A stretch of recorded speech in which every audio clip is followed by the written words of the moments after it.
Salut distingués abonnés, tout en espérant que vous allez bien, nous on se porte très bien.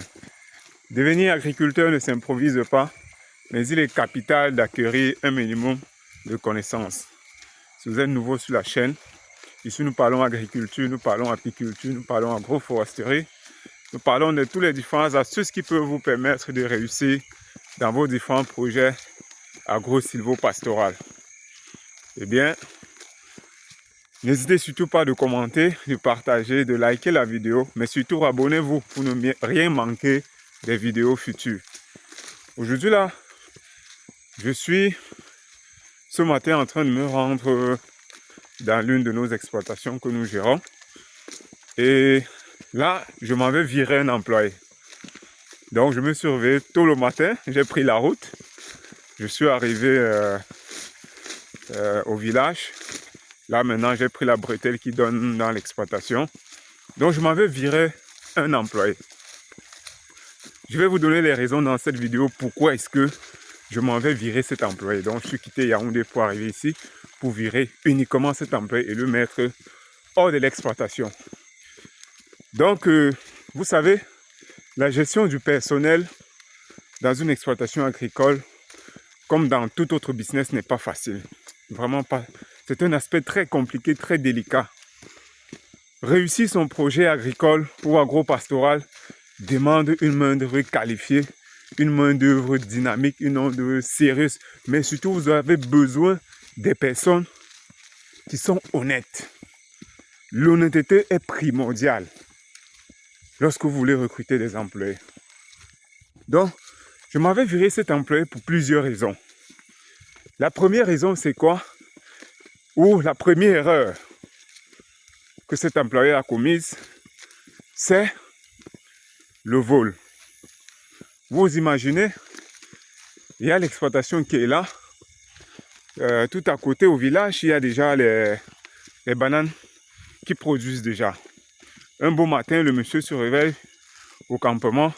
Il va couper une dizaine, voire une quinzaine de régimes de bananes pour aller vendre sur le marché. Pourtant, il est bien payé. On est passé dessus. Par la suite, il se réveille un autre matin. Il va voler les rejetons de plantains dans l'exploitation pour aller vendre. Ça encore, on a demandé, il a nié, mais de source sûre, on sait qu'il a volé ces rejetons de plantains pour aller vendre. On en a discuté, on est encore passé dessus, on a encore pardonné une deuxième fois. La troisième fois, le bon monsieur va lui carrément, il appelle sous anonymat pour saboter le chef d'exploitation. Comme quoi le chef d'exploitation vole les régimes de plantains pour aller vendre. Il a vendu déjà à 2 reprises. Pas seulement sur le marché, mais il va vendre à ceux qui nous causent du tort. Comme on va dire quoi? Les ennemis du progrès de ce projet-ci dans l'exploitation dans le village. Donc, il appelle sous anonymat en pleine nuit pour saboter donc le chef d'exploitation. Comme quoi le chef d'exploitation vole les régimes de plantains pour vendre.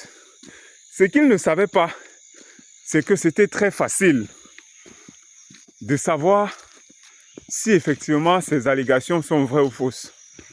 Pourquoi? Parce que la bananerie de bananier plantain, on est en début de production. Vous avez sans doute vu cela dans quelques-unes de nos vidéos.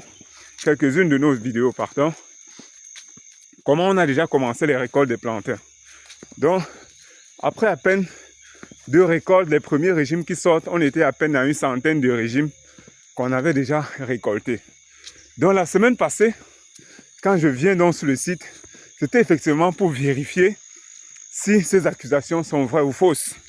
Donc quand je me balade dans la plantation, je me mets tout simplement à compter les pieds ou les régimes de plantain qu'on a déjà coupés. Parce que quand vous coupez le régime de plantain, il y a forcément le faux tronc qui reste debout. Donc c'est facile de se balader et de compter pour savoir combien de régimes exactement on a déjà récolté. Bien sûr, en laissant une marge de quelques régimes que les gars sur site pour préparer et manger. Donc au final, ils ne savaient pas ce que je faisais. Je me baladais ligne par ligne, pied par pied, je comptais dans la tête intérieurement. Donc, quand je finis de compter, je me rends donc compte que on reste dans les chiffres de ce qu'on a déjà récolté à quelques régimes près. Parce qu'eux aussi vivant sur le site, ils doivent récolter et manger. Donc je me rends donc compte que ces allégations sont fausses. C'était tout simplement du sabotage. Parce qu'il paraît que le chef d'exploitation l'a déjà interdit, a déjà vu ses magouilles, les petits magouilles qu'il essaie de faire dans l'exploitation, et il a carrément bloqué là-dessus. Donc il veut donc saboter le chef d'exploitation pour occuper sa place de chef d'exploitation. Parce qu'on a 2 campements et comme ils dorment sur des campements différents, chacun veut être patron de son campement. Pourtant, toute l'exploitation, on a un chef d'exploitation, le reste sont des employés, ce sont des employés. Donc voilà un peu la 3e raison.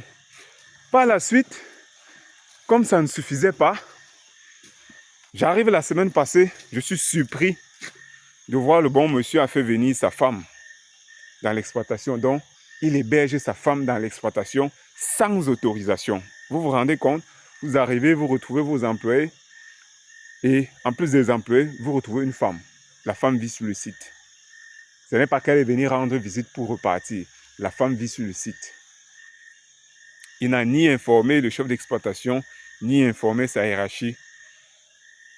Vous arrivez là, vous trouvez vos employés. Il a fait venir sa femme sans autorisation. Là encore, on a décidé de calmer l'affaire et de le réprimander et de passer dessus. Mais la goutte d'eau qui a débordé le vase, c'est le week-end passé. C'est-à-dire, quand je tourne le dos, je fais le point, je leur ai dit, voilà, pour ceux d'entre vous, si effectivement les accusations qui pèsent contre vous, comme quoi vous volez les plantains, vous volez les rejets, ainsi de suite, pour aller revendre, soyez-en sûrs que 90 jours pour le voleur, 1 jour pour le patron. Donc, quoi qu'il arrive, on va vous attraper et vous allez répondre de vos actes. Ça, c'est certain. Par la suite, avant que je n'arrive la semaine passée, on me dit, le bon monsieur a fui, n'a pas travaillé pendant 5 jours. Il est allé travailler ailleurs. On appelle ça généralement les gombos. Donc, il est allé travailler ailleurs. Il a laissé le travail qui est le sien, qu'il est payé pour le faire à chaque fin du mois. Mais il est allé travailler pendant 5 jours. Donc, imaginez-vous, ça fait pratiquement 1 semaine. Vous payez quelqu'un 4 semaines par mois. Lui, il quitte 1 semaine et il va travailler ailleurs. Ça veut dire qu'il travaille 3 semaines. Hormis ça, depuis mercredi passé où je suis parti, on me dit il y a encore des jours de travail qu'il a manqué. Pourtant, il dort sur le site. Il va faire des gombos, travailler ailleurs pour être payé et avoir plus d'argent. Donc, voilà 4 éléments. Le 5e élément, donc, c'est je tourne le dos. Après avoir fait le point, vous volez, on va vous attraper tôt ou tard. Donc, si vous volez, je vous encourage. Vous ne volez pas, je continue à vous encourager. Après les avoir reprimandés ainsi, après quelques heures, après avoir fini la visite, je tourne le dos, je rentre sur Yaoundé. Que quelques jours après, on m'appelle, on me dit voilà, le chef d'exploitation envoie une vidéo. Il est allé dans la plantation. Il a volé, sa femme et lui, ont volé les macabos parce qu'on voit bien les souches de macabo posées partout au sol. Il a donc volé le macabo dans la plantation. Ce n'était pas pour manger, mais c'était pour aller commercialiser. Parce que le chef d'exploitation entre dans son campement, il voit juste les petits macabos posés, mais il ne voit pas la grande quantité. Vu la quantité qui a été récoltée dans tout le champ, il ne voit pas ça. Ça veut dire que c'était à but commercial. Donc après, autant d'erreurs, autant de fautes, autant de vols, vous comprenez donc que vous ne pouvez pas conserver un élément pareil. Vous ne pouvez pas conserver un élément pareil. C'est pourquoi je me suis réveillé ce matin, je dis bon voilà, il faut qu'on le mette dehors et on va le mettre dehors. Donc, voilà un peu. Parce que quand vous avez un élément comme ça, il est prêt à tout. Il est prêt à tout. Non seulement à à sabler, comme on dit souvent, le chef d'exploitation, à mal parler de lui, mais vous sentez que c'est la même chose qu'il va aller faire dehors, mal parler de vous, mal parler du promoteur, mal parler, ainsi de suite, ce qui n'est pas acceptable.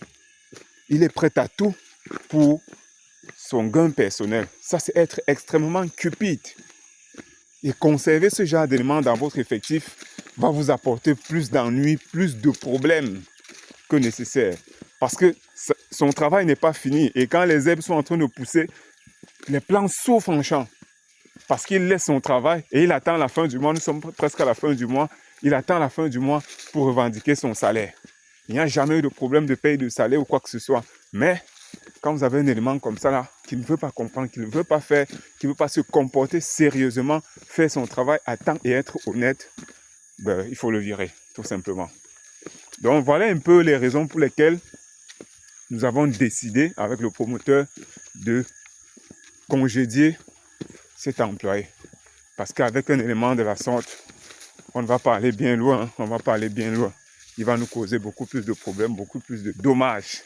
Et ça, on ne peut l'accepter. Si on continue à laisser couler, à laisser passer, le pire pourra arriver. Donc, voilà un peu ce matin ce que je suis en train d'aller faire.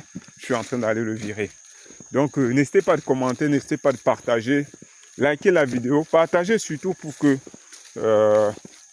sensibiliser davantage ceux qui veulent se lancer dans le secteur agro-silvopastoral. Sachez que ce n'est pas évident. Vraiment, vous avez besoin d'une main-d'œuvre sérieuse, vous avez besoin d'une main-d'œuvre qualifiée, vous avez besoin de personnes de confiance. La confiance, ça ne s'achète pas. Vraiment. Donc, si vous aussi vous avez besoin d'être accompagné pour vos multiples projets agro-silvopastoral, n'hésitez surtout pas de nous contacter via le numéro qui s'affiche en bas de votre écran. Allez, on se dit à très bientôt.